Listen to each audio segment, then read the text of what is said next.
Hello दोस्तों, अगर आप आज के डेट में इंडियन बैंक में अपना एक रेगुलर सेविंग्स अकाउंट ओपन करवाने की सोच रहे हो तो आप इस वीडियो को बिल्कुल भी स्किप मत करिएगा, क्योंकि आज के इस वीडियो में हम इंडियन बैंक के रेगुलर सेविंग्स अकाउंट्स के बारे में बिल्कुल डिटेल्स में एक्सप्लेन करने वाले हैं कि अगर आप इंडियन बैंक में अपना एक सेविंग्स अकाउंट ओपन करवाते हो तो यहाँ पर आपको सेविंग्स अकाउंट्स के ऊपर कितना बेनिफिट्स देखने को मिलता है और कितना हिडन चार्जेस देना पड़ता है।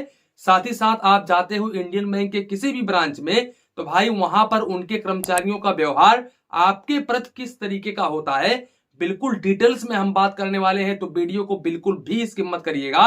वीडियो स्टार्ट करते हैं। दोस्तों, जैसा कि आप लोगों को पता है कि इंडियन बैंक गवर्नमेंट सेक्टर का बैंक है। इसके अलावा भाई अगर मैं पैसे को लेकर के बात करूं तो भाई सभी बैंकों की तरह इंडियन बैंक भी DICGC से इंश्योर होता है। DICGC जिसका पूरा नाम है deposit insurance and credit guarantee corporation, जो कि RBI की एक सब्सिडी बॉडी है, जिसके अंतर्गत आपका 5 लाख रुपए तक का अमाउंट बिल्कुल सुरक्षित होता है। मान लो आपने इंडियन बैंक में अपना एक सेविंग्स अकाउंट ओपन करवा लिया और इंडियन बैंक भविष्य में कभी भी डूब जाता है तो फिर इस केस में आपका 5 लाख रुपए तक का अमाउंट बिल्कुल आसानी तरीके से मिल जाएगा। अब क्योंकि इंडियन बैंक गवर्नमेंट सेक्टर का बैंक है और बहुत ही पुराने लेवल का बैंक है तो भाई डूबने का सवाल ही नहीं पैदा होता है। यहां पर आप इस बैंक के ऊपर आंख बंद करके भरोसा कर सकते हो। इसके अलावा अगर हम यहां पर इनके कुछ सर्विस को लेकर के बात करें तो भाई इंडियन बैंक काफी बड़े लेवल का बैंक है और यहां पर अगर मैं इनके मोबाइल बैंकिंग एप्लीकेशंस को लेकर के बात करूं तो इनके मोबाइल बैंकिंग एप्लीकेशंस के ऊपर 4.3 का रेटिंग है। साथ ही साथ 6,34,000 लोगों ने रिव्यू दिया हुआ है और 94 MB का ये एप्लीकेशन है और लगभग 10 मिलियन प्लस लोगों ने इस एप्लीकेशंस को डाउनलोड करके रखा हुआ है। साथ ही साथ यहाँ पर आपको नेट बैंकिंग का भी फैसिलिटीज देखने को मिल जाता है और अकाउंट ओपन करवाने के लिए आप माइनर से भी अपना सेविंग्स अकाउंट ओपन करवा सकते हैं। डॉक्यूमेंट्स में आधार कार्ड, पैन कार्ड वगैरह देना पड़ेगा। आप बहुत ही इजीली अपना सेविंग्स अकाउंट ओपन कर सकते हैं। साथ ही साथ यहाँ पर अगर हम इंटरेस्ट रेट को लेकर के बात करें तो आज के डेट में भाई साहब यहाँ पर इंडियन बैंक सेविंग्स अकाउंट्स के ऊपर 2.50% से लेकर के 2.65% पर एनम तक का इंटरेस्ट रेट ऑफर करता है और ये इंटरेस्ट रेट आपके अकाउंट में क्वार्टरली यानी कि प्रति 3 महीने में क्रेडिट हो जाता है।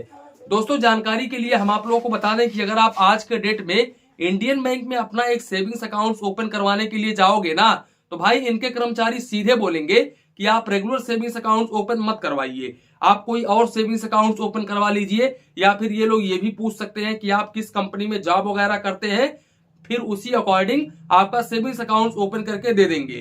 क्योंकि भाई आपको पता है कि इंडियन बैंक ने अपने सेविंग्स अकाउंट्स के ऊपर जो मिनिमम बैलेंस चार्जेस ले रहा था वो चार्जेस पूरी तरीके से हटा दिया है, जिसके कारण इनके कर्मचारी जल्दी यहाँ पर रेगुलर सेविंग्स अकाउंट्स कस्टमर्स का ओपन नहीं करते हैं। और हाँ, एक बात मैं आपको और क्लियर कर दूं, मैं उसी सेविंग्स अकाउंट्स की बात कर रहा हूं जो सेविंग्स अकाउंट्स आप जाते हो किसी भी इंडियन बैंक के ब्रांच में तो बेसिकली इनके कर्मचारी यही सेविंग्स अकाउंट्स ओपन करके देते हैं, जिसको हम बोल सकते हैं रेगुलर सेविंग्स अकाउंट्स, इसको हम बोल सकते हैं SB अकाउंट और भी नॉर्मल सेविंग्स अकाउंट भी बोल सकते हैं। यही सेविंग्स अकाउंट्स होता है। अब अकाउंट ओपनिंग को लेकर के बात करें तो यहाँ पर अप टू 2,000 रुपए की डिपॉजिट करनी पड़ती है अकाउंट ओपन करते समय। हालांकि आप चाहे तो अकाउंट ओपन होने के बाद में इस अमाउंट को निकाल सकते हो। यहाँ पर मिनिमम बैलेंस के ऊपर आपको कोई भी चार्जेस नहीं देना पड़ेगा, क्योंकि मिनिमम बैलेंस चार्जेस पूरी तरीके से इंडियन बैंक ने हटा दिया है और लगभग सभी गवर्नमेंट बैंकों ने कुछ महीनों पहले ही अपना मिनिमम बैलेंस चार्जेस हटा दिया है, जिसके ऊपर मैंने डिटेल्स में अलग अलग वीडियो भी बनाई हुई है। चैनल पर आपको वीडियो देखने को मिल जाएगा। इसके अलावा दोस्तों, यहाँ पर अगर हम SMS अलर्ट को लेकर के बात करें तो भाई यहाँ पर आपको 25 पैसे पर SMS सेविंग्स अकाउंट्स के ऊपर चार्जेस देना पड़ता है। और यहाँ पर मैं आप लोगों को बता दूं कि मैक्सिमम आपको 15 रुपए प्लस GST मंथली बेसिस पर चार्जेस देना पड़ता है SMS अलर्ट के ऊपर। और यहाँ पर आपको 2 rupees per SMS international SMS के ऊपर चार्जेस देना पड़ता है। तो ये था इनका SMS अलर्ट चार्जेस। बाकी चेकबुक को लेकर के बात करें तो 20 पेज का चेकबुक पर फाइनेंशियल ईयर बिल्कुल फ्री ऑफ कॉस्ट में देखने को मिल जाता है। एक्स्ट्रा चेकबुक वगैरह लेते हो तो फिर इस केस में आपको 4 रुपए प्लस GST पर पेज का चार्जेस देना पड़ता है। साथ ही साथ कैश डिपॉजिट को लेकर के बात करें तो यहाँ पर आप होम ब्रांच में जितना मर्जी चाहे उतना कैश डिपॉजिट कर सकते हो, यहाँ पर आपको कोई भी चार्जेस नहीं देना पड़ेगा। लेकिन नॉन होम ब्रांच में आप अप टू 50,000 रुपए तक बिल्कुल फ्री ऑफ कॉस्ट में कैश डिपॉजिट कर सकते हो। अब अगर आप इस लिमिट को क्रॉस करते हो तो फिर इस केस में आपको 1 रुपीज पर 1000 के हिसाब से चार्जेस देना पड़ता है और मिनिमम यहाँ पर 25 रुपए plus GST per transaction charges देना पड़ता है। जानकारी के लिए हम आप लोगों को बता दें कि कैश हैंडलिंग चार्जेस रिकवर्ड बिल्कुल भी नहीं होता है। मान लो यहाँ पर आपने आज डिपॉजिट किया और यहाँ पर चार्जेस जब कटता है, बैंक का जब सर्विस चार्जेस डेबिट होता है, तब आपके अकाउंट में बैलेंस नहीं है, तो फिर इस केस में इंडियन बैंक बाद में इसको रिकवर्ड बिल्कुल भी नहीं करेगा। तो इस बात को लेकर के आपके मन में बिल्कुल भी कंफ्यूजन या फिर डाउट नहीं होना चाहिए। साथ ही साथ अगर हम सीडीएम मशीन यानी कि कैश डिपॉजिट मशीन को लेकर के बात करें, तो कैश डिपॉजिट मशीन के जरिए अगर आप कैश डिपॉजिट करते हैं, कार्डलेस कैश डिपॉजिट करते हैं, तो फिर इस केस में आप एक महीने में 5 बार कैश डिपॉजिट बिल्कुल फ्री ऑफ कॉस्ट में कर सकते हैं। लेकिन अगर आप इस लिमिट को क्रॉस करते हैं तो फिर इस केस में आपको 25 रुपए plus GST per transaction charges देना पड़ेगा। साथ ही साथ अगर हम कैश विड्रॉवल को लेकर के बात करें, तो भाई कैश विड्रॉवल होम ब्रांच पर बिल्कुल फ्री ऑफ कॉस्ट है, लेकिन नॉन होम ब्रांच पर अप टू 50,000 रुपए तक बिल्कुल फ्री ऑफ कॉस्ट है। लेकिन अगर आप इस लिमिट को क्रॉस करते हो तो फिर इस केस में आपको 2 रुपीज पर 1000 के हिसाब से चार्जेस देना पड़ता है और मिनिमम आपको 25 रुपए plus GST per transaction charges देना पड़ता है। दोस्तों यहां पर मैं आपको बता दूं कि यहां पर ये भी चार्जेस रिकवर्ड बिल्कुल भी नहीं होता है, तो इस बात को लेकर के आपके मन में बिल्कुल भी कंफ्यूजन या फिर डाउट नहीं होनी चाहिए। ऑनलाइन ट्रांजेक्शन लिमिट को लेकर के बात करें तो ऑनलाइन ट्रांजेक्शन आप जितना मर्जी चाहे उतना कर सकते हैं। यूपीआई जैसे कि गूगल पे, फोन पे, पेटीएम वगैरह पर डे आप 1 लाख रुपए तक कर सकते हैं। हालांकि अगर आप यूपीआई ज्यादा करते हैं तो यहां पर आपके पास में नोटिस भी आ सकता है, क्योंकि भाई आरबीआई का कुछ गाइडलाइन होता है, कुछ रेगुलेशंस होता है। अब अगर मैं उन गाइडलाइंस का यहां पर इस वीडियो में एक्सप्लेन करूंगा तो भाई ये वीडियो काफी ज्यादा लंबा हो जाएगा। आप एक हिसाब से ये समझो कि ज्यादा ट्रांजेक्शन वगैरह ना करो, 50,000 60,000। देखिए ज्यादा ट्रांजेक्शन वगैरह करोगे तो वो हो जाएगा फिर बिजनेस ट्रांजेक्शन। तो फिर इस केस में भाई आपके पास में नोटिस आ सकता है, इंक्वायरी हो सकती है कि भाई इतना ट्रांजेक्शन आप सेविंग्स अकाउंट्स के ऊपर क्यों कर रहे हो। आपको ज्यादा ट्रांजेक्शन वगैरह करना है तो फिर इस केस में आप करंट अकाउंट ओपन करवा सकते हो। साथ ही साथ मैं आपको बता दूं कि इस अकाउंट्स की कोई भी लिमिट नहीं होती है।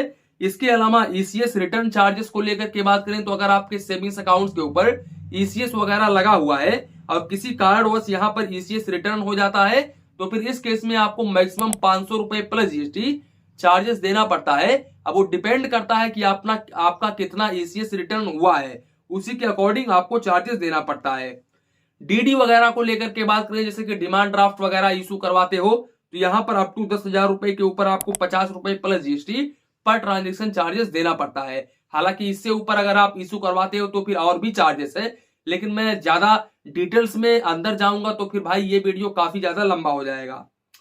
साथ ही साथ डुप्लीकेट पासबुक वगैरह लेते हो तो यहाँ पर आपको 100 रुपए प्लस जीएसटी डुप्लीकेट पासबुक के ऊपर चार्जेस देना पड़ता है। इसके अलावा यहाँ पर आपको क्लासिक वेरिएंट का debit card Indian bank regular savings accounts के ऊपर ऑफर करता है। इस डेबिट कार्ड के ऊपर आपको मेंबरशिप फीस 150 रुपए प्लस जीएसटी और एनुअल मेंटेनेंस चार्जेस 200 रुपए प्लस जीएसटी देना पड़ता है। अगर हम काउंट ऑफ ट्रांजेक्शंस को लेकर के बात करें तो भाई इंडियन बैंक के एटीएम मशीन के जरिए आप एक महीने में 5 ट्रांजेक्शन कर सकते हैं, यानी कि 5 फाइनेंशियल और नॉन फाइनेंशियल ट्रांजेक्शन कर सकते हैं। अब अगर आप इस लिमिट को क्रॉस करते हैं तो फिर इस केस में आपको फाइनेंशियल ट्रांजेक्शन के ऊपर 15 रुपए प्लस जीएसटी और नॉन फाइनेंशियल ट्रांजेक्शन के ऊपर 6 रुपए plus GST per transaction charges देना पड़ता है। वहीं पर भाई दूसरे बैंक के एटीएम से मेट्रो सिटी से आप 3 ट्रांजेक्शन मंथली कर सकते हैं और नॉन मेट्रो सिटी से आप 5 ट्रांजेक्शन मंथली कर सकते हैं। अब अगर आप इस लिमिट को क्रॉस करते हैं तो फिर इस केस में फाइनेंशियल ट्रांजेक्शन के ऊपर 23 रुपए प्लस जीएसटी और नॉन फाइनेंशियल ट्रांजेक्शन के ऊपर 11 रुपए plus GST per transaction charges देना पड़ता है। अब दोस्तों यहाँ पर सवाल आता है कि मैं इंडियन बैंक में अपना एक सेविंग्स अकाउंट ओपन करूं या फिर ना करूं। तो देखो इंडियन बैंक में कैश हैंडलिंग चार्जेस काफी कम है। इसके अलावा इंडियन बैंक का जो मोबाइल बैंकिंग एप्लीकेशन है वो भी थोड़ा बहुत अच्छा है, यहाँ पर इतना बेकार भी नहीं है, क्योंकि भाई यहाँ पर 4.3 का रेटिंग है, तो ये काफी अच्छा एप्लीकेशन माना जा सकता है। इसके अलावा भाई इंडियन बैंक काफी बड़े लेवल का बैंक है, तो यहाँ पर इसकी सिक्योरिटी भी काफी स्ट्रांग होती है। तो आप चाहे तो इंडियन बैंक में अपना एक सेविंग्स अकाउंट ओपन करवा सकते हो। हालांकि बैंक सभी अच्छे ही होते हैं, सभी बैंकों के ऊपर 5 लाख रुपए तक का ही इंश्योरेंस आपको देखने को मिलता है। अब आप चाहे तो इस बैंक की तरफ जा सकते हैं, चाहे तो आप दूसरे बैंक की तरफ भी जा सकते हैं। तो दोस्तों कुल मिलाकर के ये था इंडियन बैंक का रेगुलर सेविंग्स अकाउंट्स। आशा करते हैं Indian bank regular savings accounts के रिलेटेड जो भी आप लोगों के मन में कंफ्यूजन और डाउट होगा वो बिल्कुल भी इस वीडियो में क्लियर हो गया होगा। तो इसी के साथ में वीडियो समाप्त करते हैं। वीडियो पसंद आया हो तो प्लीज वीडियो को एक लाइक करिए और अपने चैनल फाइनेंस बैंकिंग को सब्सक्राइब करिए। मन में कुछ डाउट हो, कंफ्यूजन हो तो प्लीज कमेंट करिए। धन्यवाद, मिलते हैं नेक्स्ट वीडियो में।